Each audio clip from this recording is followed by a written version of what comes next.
எல்லாருக்கும் வணக்கம் நண்பா. வீடியோவை கடைசி வரைக்கும் பாருங்க. நம்ம சேனலுக்கு புதுசாக தான் சப்ஸ்கிரைப் பண்ணிட்டு இந்த வீடியோக்கு லைக் பண்றேங்க. நாளை முதல்வர் விஜய் அண்ணாவுக்கு பர்த்டே. அதை சொல்லக்குள்ள எல்லாருக்குமே ஒரு பெருமையா தாங்க இருக்கு. இப்ப சில பேர் சொல்லலாம், அவர் யாருங்க உங்களுக்கு, அவர் ஒரு நடிகரா இருந்தாரு, இப்ப முதல்வரா இருக்காரு, உங்களுக்கு என்ன உதவி செய்ய போறாரு அப்படின்ற மாதிரி கேட்கலாம். அதுக்கு அவரே ஒரு மேடையில பதில் சொல்லிருப்பாரு, ரத்தையும் சதையும் மாறி அப்படின்ற மாதிரி தான். அது உண்மைதான். சரி வாங்க நம்ம வீடியோக்குள்ள போயிடலாம். நேத்து நைட்டு ஒரு வீடியோ போட்டிருந்தேன். அதாவது சங்கீதாவும் விஜய் அவர்களும் மீட் பண்ண போறாங்க அப்படின்ற மாதிரி. அந்த வீடியோவுக்கு வேற லெவல் ரீச்சிங்க. ரொம்ப ரொம்ப சந்தோஷமா இருந்துச்சு. அதனால எல்லாருக்குமே நன்றி. அந்த வீடியோல பல பேர் கமெண்ட்டுமே பண்ணிருந்தீங்க. நிறைய பேர் விஜய் அண்ணாவுக்கு விஷ் பண்ணிருந்தீங்க. அதுல சில பேர் இந்த வீடியோ ஃபேக், ஒரு பொய் சொல்லாதீங்க, பொய் சொல்லி வீடியோ போடாதா அப்படின்ற மாதிரி பல பேர் திட்டிருந்தீங்க.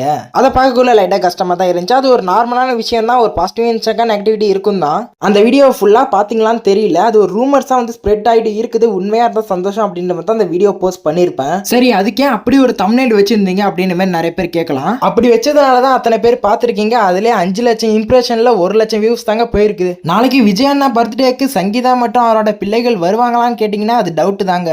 ஏன்னா இத்தனை வருஷமா வரல, நாளைக்கு மட்டும் வருவாங்களான்றது ஒரு டவுட்டா தாங்க இருக்குது. ஆனா கூடிய சீக்கிரம் அவங்க 2 பேரும் ஒன்னாகணும் அப்படின்ற மாதிரி காட் கிட்ட ப்ரே பண்ணுவாங்க நம்ம.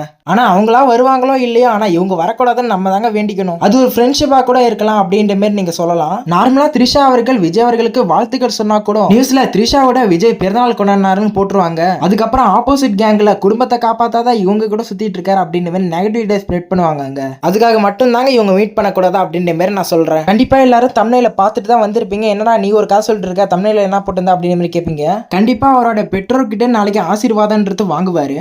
அவரோட பெற்றோர்னா எஸ். சந்திரசேகரும் ஷோபா அவர்கள் மட்டும் இல்லைங்க, தமிழ்நாட்டில் பல பேர் இருக்காங்க.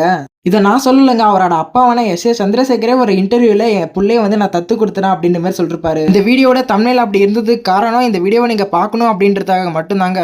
ஆனா தம்ப்நெயில்ல காட்டின விஷயம் கண்டிப்பா ஒரு நாள் நடக்கும். நம்ம எல்லாரும் ப்ரே பண்ணுவாங்க. வீடியோ பார்த்தா லைக் பண்ணுங்க, மறக்காம சேனலுக்கு சப்ஸ்கிரைப் பண்ணிட்டு 2 பேருக்கு ஷேர் பண்ணுங்க. Bye friends.